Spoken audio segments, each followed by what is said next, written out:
Today we're checking out a bunch of entitled stories, both old and new, and most importantly, visiting a recent friend we've all befriended in their entitled activities. That's right, we have a 2024 update and conclusive one at that to the friend who wanted to host a banquet to honor veterans with free meals but conveniently decides to cancel it the moment she's not allowed to use it to boost her social media. Now, of course, it was earlier last month that we read this story, so any new or oblivious ears to this story, we'll skim through the beginning and race on to the updates. Feel free to use the time codes below to assist you if you don't want to bother hearing what you already know. Ellen and I have been friends for a few years, and we're both in the same friend group too. Ellen will be graduating with her bachelor's this December, and she's an assistant manager in a fast food joint. She also has a side gig that she's talked about growing post-college, and that is her Instagram/TikTok, where she discusses many events with her opinions. However, she told me, and a few of our friends, that she didn't want a graduation party because she didn't like to celebrate herself, and chose not to have a high school graduation, but that she wanted to do something else with the money her parents wanted to throw a party with. Her parents originally wanted to rent a restaurant room for her party. Now, instead of doing something for herself, she said she felt led to do something for others with the space her parents wanted to rent, and that was a gathering to honor veteran families from her church with a free dinner banquet. She also hopes to invite everyone that her parents wanted to invite to her graduation party. Her parents, both our leaders, liked the idea and brought it to their church, and someone there offered to host the gathering in one of the church's conference rooms to save money, along with offering to pay for some of the food catering too. Ellen said that the theme of the party was to honor veterans outside of Veterans Day, and the church announced it during a recent Sunday service, along with sign-ups following the service. The church also sent a video that she made explaining her motivation for the event in an email newsletter. The video explained that she had veteran relatives that she wanted to honor for some time, and she also posted it to her socials. The video also stated that clips from the event would be posted to her socials afterward. Ellen also explained how she wanted the money her parents planned to spend on her graduation to go to something good instead of nothing because she didn't want a graduation party. She also stated that Facebook's birthday fundraisers gave her the idea to do something for others. Ellen asked our friend group to help decorate and be servers, and many of us volunteered, myself included, because we would have gone to her party if she had one. Ellen also said she received compliments at church for the idea she had post-announcement. Ellen also wanted to do a ceremony where she'd acknowledge each veteran and give them a goodie bag. She asked us to help with goodie bag ideas. However, when her parents informed her that some people who signed up through the church told the church that they didn't want to be on social media, it led to a change in Ellen's demeanor that led to me making this post. Now, to clarify, some people, less than 5, didn't feel comfortable being online. So when Ellen planned to call each veteran on the stage to give them a gift, some people wanted to be edited out of walking on stage. So let's remember that. They weren't asking to cancel the event entirely. They were just asking for someone to put in the effort to clip out about 30 seconds of an entire evening of footage. Well, Ellen vented to our group about how the church asked for certain people to be edited out of the ceremony recording before posting to social media, and Ellen planned to record with her equipment. Well, the church even offered to have the church's video editors edit her video to make it easier, along with offering to record it on church cameras too. But she was upset because she didn't want to split video credit, nor heed those requests. She said that people who requested were being entitled when they were receiving free food. But when her parents told her that she was being unreasonable, she said she should have never created the event and didn't want to be told how to make her videos. She also said she'd rather cancel because the veterans should be thanking me instead of complaining. But when her parents said the video consent was important, when posting online too, she told them to cancel the banquet. but was told that it wasn't completely in her hands after getting the church involved and using their venue and help with catering costs, along with people already signed up. So, when one of our friends asked if the point of the event was to honor veterans, as she originally said, she said the event would have been about me if she had a graduation. But when I said that honoring the request seemed proper to do, she questioned if I was on her side. She also said she shouldn't do something nice for others if I wasn't getting anything out of it. She then said we were done volunteering because she was going to have it cancelled. But then we suggested calming down before cancelling emotionally. She didn't like that either. However, what made me most disappointed was when she made a video stating that her parents didn't allow her to have a graduation party. Thus, why she created the Veterans Party as an alternative, although she was suppressing how she felt. She also said she planned to sue for emotional distress if they didn't cancel the banquet at the church, and she deleted her previous videos discussing the party. Now, when some of us reached out to her afterward, she admitted to one of our friends that she lied in the video about not being allowed to have a graduation party to try and stop the banquet, and hearing that changed my opinion of her. The party is scheduled for January, and many of us have already begun helping with preparations, not to mention those who already signed up to attend. Look, I'm sorry my post is long, but this is my question. What would be the best way to handle this situation? We previously met at Ellen's home to discuss decorations and goodie bag ideas, but that was before Ellen's change, and some of us, including myself, are still supposed to be servers. I'm debating reaching out to her parents to see if she's alright and the status of the party, because some of our friends think she's struggling with some sort of emotional breakdown, but a few others think she only cared about making the video her way and getting views. If Ellen is truly suffering, I want to help her. I'm going to call her parents to see if she's alright, but we've never seen her act like this before. I also don't believe in ghosting the commitment, so that's another reason I'm going to call them. But if anyone has any other advice, I'd really appreciate it, as I'm open to anything. And thanks to anyone who read all of that too. So that brings us to the first update just a few days later. To TLDR this part, Opie calls Ellen's mum to speak to her regarding the status of the banquet after Ellen's viral outbursts, ultimately deciding that her and the rest of the friends are still actually going to attend the banquet and help out, with Opie basically giving up on the friendship with Ellen purely because of what her mother has truth-bombed to OP. So when I called, I decided to call her mom. We'll call her Joy. I told her that I called to ask about the banquet's status, along with how Ellen was doing, and told us not to volunteer anymore. And she said she appreciated me calling. She also said she was aware of Ellen's video slandering them and asked her to remove it, but hasn't as of yet. She said they were going through a lot as a family, but that she appreciated me inquiring after I told her I didn't believe in ghosting commitments. She confirmed that the banquet was still on, and that she'd still love for us to volunteer because canceling would be wrong to everyone involved, and especially the veteran families attending. She also confirmed the argument Ellen said she had with them about canceling. She also said she and her husband were debating how to handle the video and her recent behavior. Now remember, this is all over the fact that someone wanted just 30 seconds of footage of themselves on stage to be removed. The rest of the dozen of members who were going up on stage were totally fine with it. They told Ellen she was overreacting to a simple request to edit 2 veterans out of the video when there were dozens of people signed up. When I told her that many of us were surprised by Ellen's sudden shift, she told me something I never knew.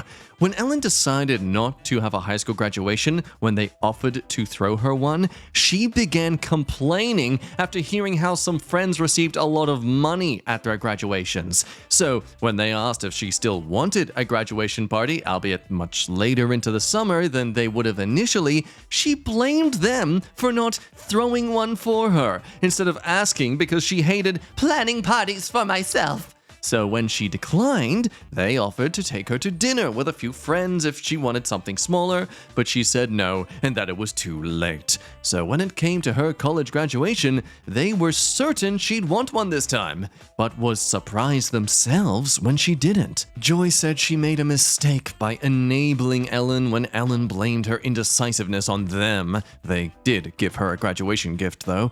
However, she said she wasn't giving into her tantrum this time by canceling the party after getting others involved. Yes, this banquet was entirely Ellen's idea, and yes, it never would have been created without her. However, Joy said that that wasn't a reason to disrespect everyone she got involved. When Ellen told her parents she wanted to honor relatives who were veterans that she was close with, she also told them that she felt led by God to do it, and they thought it was a wonderful idea if she wasn't comfortable with a party for herself. However, in light of her tantrum about refusing to share video editing credit the church never asked for and gave Ellen the choice to edit the veterans out herself because she felt offended by the veterans' request, Joy said it was her fault for not teaching her earlier to not be entitled and to accept advice and constructive criticism. And she said she should have put her foot down a long time ago. Now, they fully paid for her tuition to go to college, and they're, rightfully, insulted about her threat to sue them. I told her that Ellen admitted to a friend that she lied in the video to stop the banquet, and Joy said it'd be good for Ellen to learn now that she won't always get her way before getting married and being a drama queen when planning her wedding someday. And she said she spoke to a few others in our friend group about still volunteering too. So as of now, I'm still volunteering, and I consider my friendship with Ellen over. I'll definitely update after the banquet, and I appreciate the comments reinforcing my beliefs to follow through on the commitment. But there's one more thing I wanted to add. I'm not personally religious, but I've volunteered in the past. I enjoy doing it and simply saw this as a volunteer event in a church, and I've done previous food drives connected to churches when I was younger. I hope the event goes well and that Ellen comes to her senses, but even if it requires the situation to learn she can't always get her way, maybe that'll help her long term. I've called her a few more times since my first post as a last-ditch effort, but she never answered still. So, it seems Ellen's getting humbled on every side of her relationships and family. Any sensible human being would understand just to take the L, right? Well, in the second update, we unsurprisingly experience Ellen doing the complete opposite of that. This update being a week later into the future. I didn't expect to make an update so soon, but something else happened since my previous update that's worth mentioning. In my last post, I promised to update after the banquet in January, but Ellen, fake name, posted another video over the weekend that doubled down on her previous one, where she threatens to sue her parents if they didn't cancel the banquet. In her new video, she threatens to sue the church if they didn't cancel the banquet, and tagged the Churchill socials too. Churchill socials? You know what I meant. It was a different tone from her previous video where she threatened to sue her parents. She didn't take back her threat to sue her parents, but she added something else that changed the story from her previous video. She reiterated how her parents didn't allow her to have a graduation party as she said in her previous video, and admitted to our friends was a lie to try and have the banquet stopped, but added that the reason was because her parents received an opportunity to host a veterans banquet at the church, and that made them decide to fund the banquet instead of her party that they promised her before getting approval. In Ellen's previous video, she stated that the veterans banquet was her idea. But in her latest one, it was more so her parents than hers, and she went along with it because she wanted to do something when she couldn't have, but in truth didn't want, a graduation party. So our friend group is pretty much done with her. I'm officially done with her, but a few others are hoping she comes to her senses, and one even posted a comment pointing out how her story changed from her previous video, only for Ellen to delete the comment soon after. I forgot to mention this last time after speaking to Ellen's mother, Joy, but Joy said that Ellen admitted to throwing out the goodie bags we made that some of my friends helped create at her home. So, we began working on an alternative. After reading some of the comments, including many more that came from a repost on Best of Reddit updates, many people, including veterans, said that Ellen's idea to have vets come on stage for a goodie bag was cringy, and only for her social media purposes, and I brought that suggestion to my friends. So now that Ellen's removed from the event, we're going to replace the goodie bag with a different giveaway one of my friends, John, thought of. Now, John's dad is a fast food manager and offered to investigate getting custom coupons made for the event, and we'll investigate assembling a giveaway bag full of useful coupons from other local sponsors. Ellen's goodie bag would have contained a personal note Ellen wrote, along with candies and other things, and we think this is much more useful. In addition, no one will come on stage to receive them as they will be placed on their tables. We're also considering not recording the event because the focus should be honoring the veterans. Joy also stated, in our last call that I forgot to mention, that she doubts Ellen's veteran relatives will attend in light of everything with Ellen. But we have a commitment to the veterans who signed up through the church, and we hope to keep it come January. At worst, we'll try to send her veteran relatives something in the mail, but we haven't figured out what to send them yet, since the sponsorships we're trying to get would be local and some of them are out of town.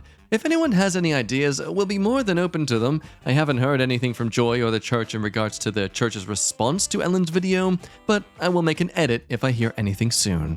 And so that brings us to the final update, the conclusion to this banquet fiasco. What is the final tactic of Ellen's that truly sets the entire thing on fire? Not literally. Or is it? This finale being just at the very end of December. I didn't plan to update again so soon, but something else happened that needs to be added. To put it frankly, the banquet is no longer happening due to something else Ellen did. When I made my previous update, it was after Ellen posted a second video threatening to sue her church after her first video threatened to sue her parents. However, we just learned that she also sent DMs to certain veterans, including the 2 veterans who asked not to be recorded, among others, telling them not to attend while using profanity due to her parents stealing her idea and not letting me have a graduation party to fund the banquet. Things she admitted were lies in the past, to one of our family friends in my first post, simply to have the banquet cancelled. Thing is, she changed her story again, just like she did in her first and second video, so nothing's been consistent with her. In the DMs to the veterans, Ellen stated that the banquet was now my idea. She said it was her parents in her previous videos. That she wanted to host separately from her graduation party. She also said her parents stole her idea and decided to fund the banquet instead of a graduation party. However, she also threatened them not to attend because she'd mentioned whoever attended in a video in addition to suing them, just like she did when she threatened to sue her parents in church, and she used a bit of vulgarity too. Our friend group used to meet at her parents' home to make the goodie bags and decorations that she tossed, but we learned about this when Joy and her husband met us at a friend's home that became our new place to brainstorm briefly after Ellen's departure. Long story short, some veterans told the church about the DMs and threats, and the church leaders came to a decision about how to handle it. Due to the threats and the possibility of Ellen showing up and making things awkward, the church has decided to cancel the banquet because the situation has gotten out of control. Some veterans who reached out also said they were considering not attending as a result, and the church didn't want anyone to feel that way. So, instead of paying for catering like they planned, the church and Ellen's parents were both paying for it, they decided to purchase multiple $25 restaurant gift cards so that the veteran families who were coming can eat in peace and on their own terms. And some of the restaurants include Olive Garden and Outback Steakhouse, among others. The banquet was for families that had current and past veterans, and they believe it's the best way to avoid further escalation. In addition, the church already has a yearly tradition of honoring veterans on the nearest Sunday to Veterans Day by having them stand up. They do the same for mothers on Mother's Day during service and giving them a gift afterwards. They also said they might do their own veterans dinner closer to Veterans Day in the future, but probably not soon or next year to put some distance between Ellen's mess being fresh in everyone's mind.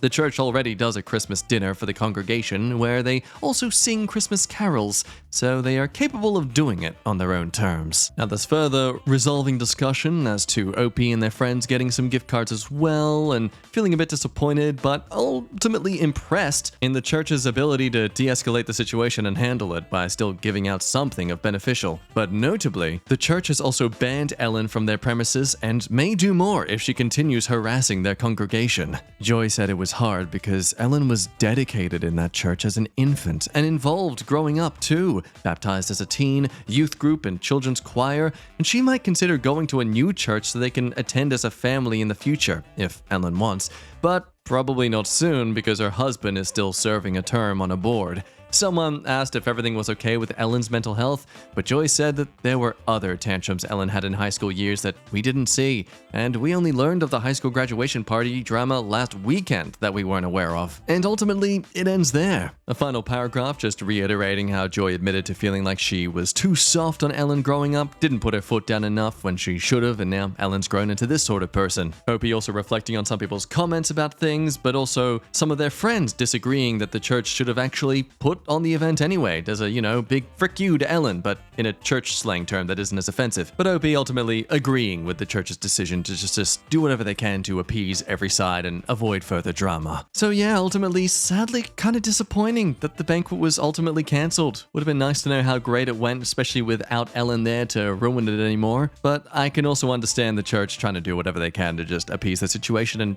prioritize veterans' safety over this unfortunate and awkward confrontation that could be. So understandably, this has got many people theorizing about Ellen's possible mental disorders, if she has any, but others also theorize this probably isn't something as complicated as that. It could really just be someone who reeks of greed and their only motive being with this clout-chasing addiction that they've grown up with. I mean, sure, we all grow up with some sort of childhood trauma to some degree, but sometimes people don't always have some actual mental issue that's clouding their judgment. Sometimes people are just ignorantly a-holes and understandably need to be healthfully shamed about it. Is healthfully actually a word? Hang on. Healthfully. Yep, it's a word. Honestly, that's the most... It doesn't sound like it should be a word. I'll be honest, Cambridge Dictionary. I feel like I can't trust you right now.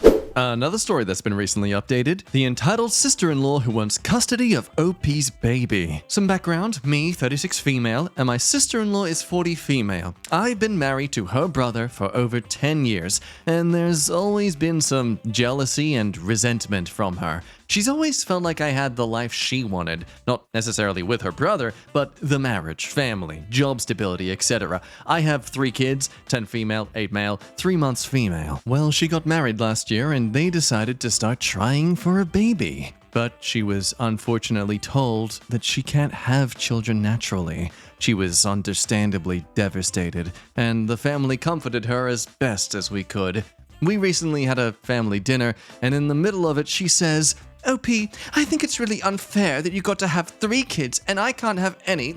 Your baby is my last chance to raise a child, so I think you should give her to me during the week so I can create a motherly bond with her and you can have her on weekends." Outstanding move. Before I could respond, the entire table erupted with everyone talking at once, so I took my older kids upstairs. When I got back to the dining room, her husband was asking what the hell is wrong with her and why would she even think to ask that? She was trying to justify herself when I asked them to leave. I also said that she's no longer welcome at my house or around my children until she gets help. She started screaming that I don't deserve my life or my children and that I stole her baby from her. Her husband and mother-in-law kept apologizing and dragged her out of the house, still crying and screaming. Now my kids want to know why their aunt wants to take the baby. Now over to an edit. I've been reading the comment, but it's too many to reply to, so here are a few extra points. 1, we have a security system and cameras already installed and no one has keys to our house.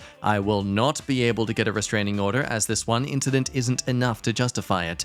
My husband and I spoke to the older kids about it the same night, and we'll be having another talk with them to reinforce that sister-in-law is not a safe person anymore.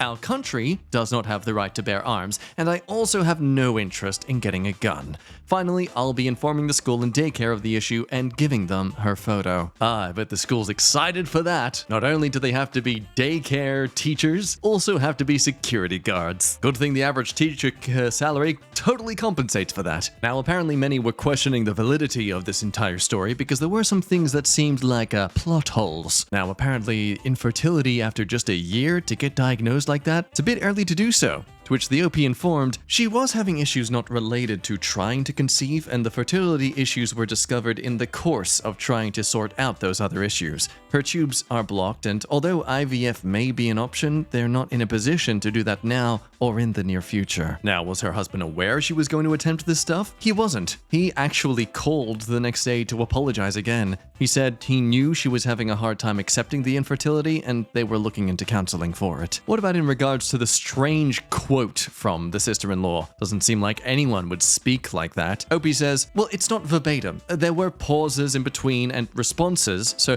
after she said the first sentence, I looked at her like, what the hell? Then looked at my husband, and he asked her what she's talking about. She ignored him and continued speaking directly to me. I didn't want to detail every aspect of the conversation. Yeah, shocking news, people, but when the average person quotes something on the internet, they're mostly just paraphrasing things. Not everything said is meant to come across as like factual, exact to-the-minute quotations.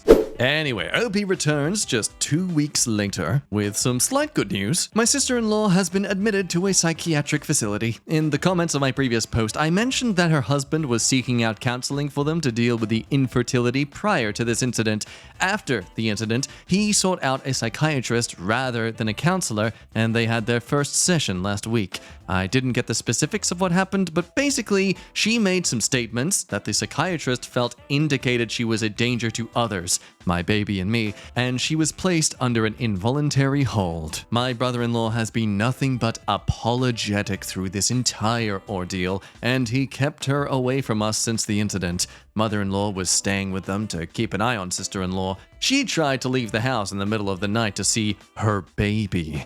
She also was found by brother-in-law researching how to induce lactation, and she said it was to make sure she can feed the baby properly when OP comes to her senses and gives her up. From what brother-in-law has said, seeing me breastfeed is apparently what triggered the entire episode. It was the first time sister-in-law was around the baby for any length of time, and she was holding her when she got fussy because she was hungry. Naturally, I took her to feed her, and this made sister-in-law feel inadequate because it triggered the thought that she would never be able to do that, which led to the events of the last post. I'm grateful for all the advice that was offered on my last post, as some of it was really helpful. We won't be moving, as it's not feasible for us at the moment, but we have taken extra steps with security, both at home and at the kids' school and daycare. The whole thing is taking a toll on the family, but mother-in-law, father-in-law, and brother-in-law are taking care of Sil, and my husband and I are focused on ensuring the safety of our immediate family and minimizing the effect on the kids as much as we can.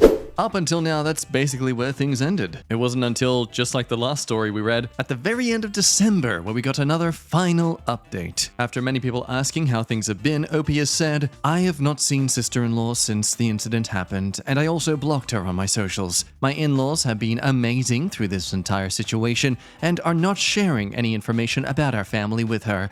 Unfortunately, she still remains fixated on my baby. She tried to find out where the daycare is and even threatened to hurt herself if my in-laws didn't tell her. This led to another stint in the psych ward. She wrote me a letter begging me to be fair and let her see her baby.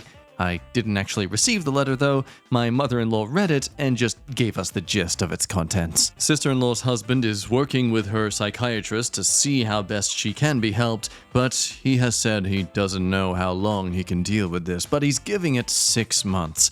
It's a very sad situation for her, and I had hoped she would be able to deal with whatever is happening.